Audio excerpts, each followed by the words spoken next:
Balita po sa marami sa atin na mahilig sa kanin pero ang gusto'y magtipid pag nasa mga restaurant at iba pang kainan. Bawal na po kayong tanggihan kung ang inyong order ay half price lang. Pero pag nasa Quezon City lang ito, saksi si Pia Arcangel.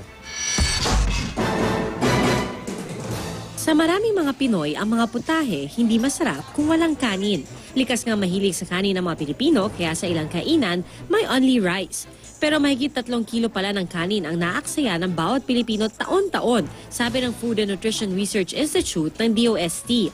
Katumbas ng 3 kutsara ng kanin kada araw.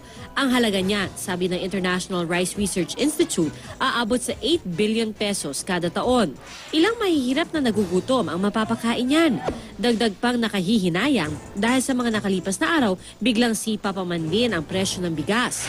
Noong isang taon nga sa Kamara, isinulong ang panukalang gawing kalahating tasa o half rice ang serving sa mga kainan, gaya ng ginawa ng ilang fast food chain noong 2008 bilang tugon sa panawagan ng gobyernong magtipid sa bigas. Pero tila mas mauunang magpatupad ng half rice policy ang Quezon City. Naipasa na kasi sa third and final reading ang ordinansa para isama ang half cup rice sa menu ng mga establishment sa lungsod, mapa-restaurant, kantin, karinderya o kahit sari-sari store.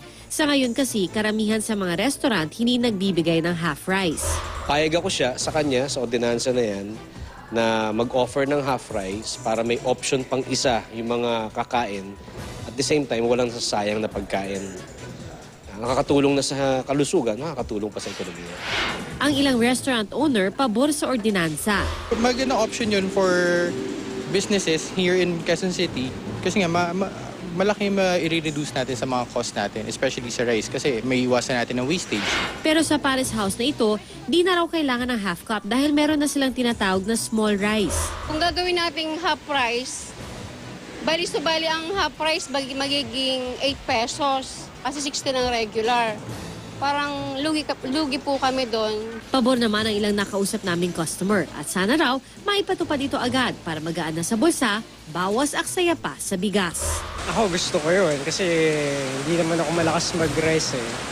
Sakto lang yung 1.5. Siguro okay din naman yun in a way na parang makontrol din ng tao, ng customer na ito lang talaga yung kanya. Ako si Pia Arcangel, ang inyong saksi.